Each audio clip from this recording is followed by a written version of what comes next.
Matindi pala at mabigat ang magiging pwedeng kaparusahan at kakaharapin ni Senador Rodante Marcoleta dito sa kanyang problema sa COMELEC at sa Ombudsman. Pero ito sa Ombudsman matindi kasi perjury. Talagang tinuluyan siya ng mga abogado at ng grupo ng Kontra Dayak, isa pong lehitimong organization, watchdog group sa ating tuwing mag-ieleksyon, at nakita nila yung malaking pagkakaiba doon sa mga issue may kaugnayan sa Statement of Contribution and Expenditure o SOSE at saka Statement of Asset and Liabilities o SALN. Kasi nga 51 million ang kanyang SALN, pero ang kanyang ginastos sa eleksyon ay 112. So ang pinag-uusapan dito, senador, tagagawa ng batas, dating congressman, abogado, at ang lagi niya sinasabi sa Senado kapag nakikipagdebate, sumunod tayo sa batas, sundin niyo ang batas. Huwag niyong baguhin ang batas. Ay ito, under the law. Under the law, merong nakita ang kontradaya laban sa kanya. Kaya sa COMELEC at saka sa Ombudsman, hindi pala ito pwedeng sabihing harassment o kung ano. Pakinggan niyo itong interview dito sa professor, grupo ho ng Kontradaya, complainant laban kay Senador Marcoleta. Diyan ay may karampatang parusa ito ng permanent disqualification. Araw, Danilo Araw, ng Professor office, bukod pa Araw. sa posibilidad ng pagkakakulong mula 1 taon hanggang 6 na taon. Kaya napakaseryoso nito. Siyempre, bukod sa finayo namin sa COMELEC, nagsampa rin kami ng reklamo sa Ombudsman.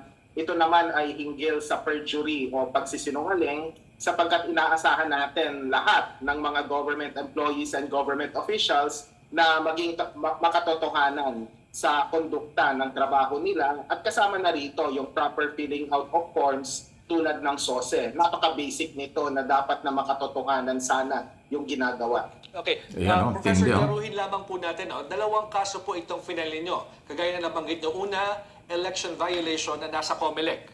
At yung isa ay perjury sa Ombudsman. Yes. May mga nagtatanong po, hindi po ba ito tipo ng forum shopping? Ayan, magandang tanong. Magandang punto yan. Yun din yung tanong ko dati sa mga abogado, sapagkat bilang kontradaya, dapat nakafocus lang kami sa COMELEC. Pero ang naging paliwanag naman sa amin, wala namang problema, hindi ito forum shopping, sapagkat ang posibilidad ng forum shopping ay mangyayari lang kung parehong cases yung magiging filing sa 2 o 3 fora o korte o anumang ahensya ng gobyerno. Ulitin ko lang for the benefit of the listeners and viewers, George, ang final namin, perjury sa Ombudsman at violation of the Omnibus Election Code sa COMELEC. Bagamat yung mga facts ay almost the same, iba naman yung grounds sa perjury at saka sa violation of the Omnibus Election Code. So hindi ito matatawag na forum shopping.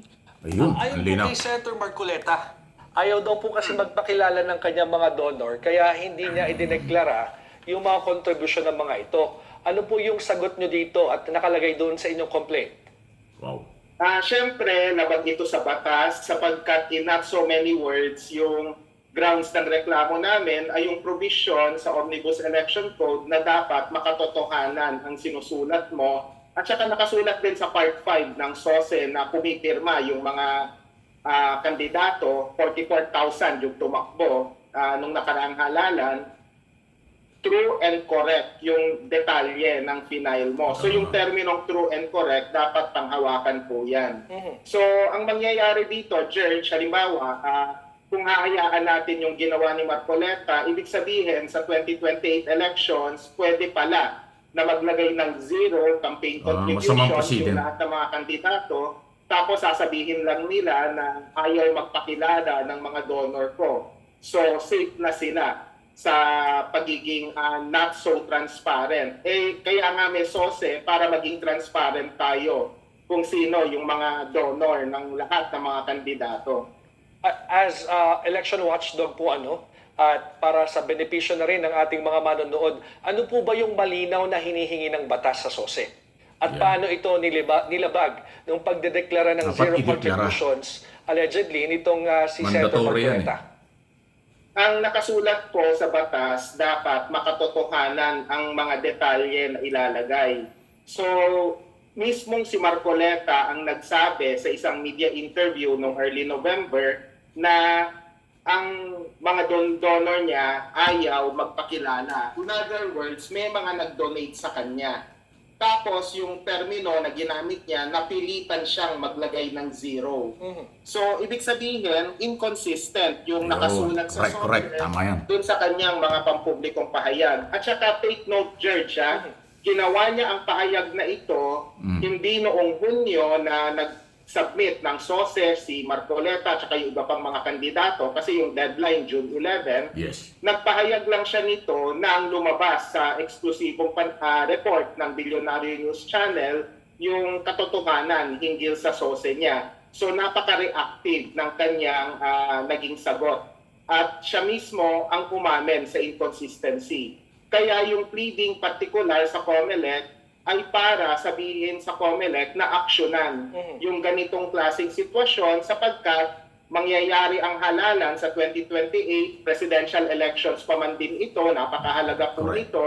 Tapos baka maulit yung ginawa ni Marcoleta at gayahin ng iba pang mga kandidato. So, malinaw, ang nilalaban dito ng kontradaya ni Professor Danilo Arau, ano yun? At yung mga abogado nila nagfile ng kaso, ay huwag pamarisan. Masama nga talagang president yan eh. Baka gayahin ng ibang politiko, ay bakit si Marcoleta hindi nagdeklara, hindi niyo pinarusahan. May batas. O, di ba? Pero ito po yun eh. Ang SOSE, Statement of Contribution and Expenditure, ano po, ay sinasabi ng Omnibus Election Code, Election Law. Okay? Pag napatunayan, yan po ay ang kaparusahan, disqualification sa kahit anong elected position. Okay? Kung halimbawa si Marcoleta ay tumakbo, sabihin ko lang, halimbawa lang, tumakbo itong vice president o presidente o anumang posisyon sa 2028, disqualified siya. Hindi siya makatakbo kapag napatunayan yung paglabag sa Omnibus Election Code. Dahil ngayon SOSE, napakahalaga, sinasabi yan, dapat ideklara magkano ang ginastos sa eleksyon, sino ang mga donor mo, ideklara mo. Hindi pwedeng ayaw ng donor na ideklara ang pangalan, hindi mo gagawin. Kasi sinasabi ng batas, ideklara mo yung donasyon. Kahit siyang galing yan, ideklara mo. Ay hindi niya ginawa. Okay, yung perjury, pagsisinungaling, may mabigat yun. Abogado, senador. Alam ba niyo, ang pagsisinungaling ay pwedeng ground for disbarment pa nga yan eh. At may pagkakakulong po yan ng 1 hanggang 6 na taon yata, kung di ako nagkakamali. Pag napatunayan. So paglabag sa election code, ang kaso sa COMELEC, iba yun. Paglabag din sa batas, doon sa pagsisinungaling, kaya nga perjury ang kaso sa Office of the Ombudsman. Yun po yun. Okay? So, Senator Marcoleta, baka gusto mo magpahayag, pwede ka namang palabas ng statement, gagamitin ko yan. Magpalabas ka ng anumang paglinaw tungkol dito, gagamitin natin. Di ba? Pero ito yung isang problema ni Marcoleta. Kung yung magugunita, si Boying Remulla, piniga niya ng piniga ng ito ay Justice Secretary. At kahit itong pagdinig dito sa budget ng Office of the Ombudsman, ng Ombudsman, piniga pa rin. Halos personally, pinagpa-public apology si Remulla doon sa harap ng Senado. Napigilan lang ng ibang senador. Ganong katindi ang personal na batikos ni banat ni Marcoleta kay Boying Remulla tungkol sa issue ng Diskaya. Tungkol sa witness protection sa Diskaya. Ay ngayon, nagkaroon ng kaso sa Ombudsman. Si Remulla ang magde-decide dyan. Wow! Paano kung hindi nakalimutan ni Remulla yung panlalait sa kanya ni Marcoleta sa public hearing at sa plenaryo sa Senado? At makita yung malakas na ebidensya tungkol sa pagsisinungaling, ay may pagkakakulong yan. Ayan ang sinasabi natin. Laging sinasabi ni Marcoleta, sumunod tayo sa batas. Sundin nyo ang batas. Laging yun ang idinidiin niya sa plenaryo at sa mga public hearing. Inuutusan ng mga nasa gobyerno, sumunod kayo sa batas. Ay, ang tanong, Senador, sumunod ka ba?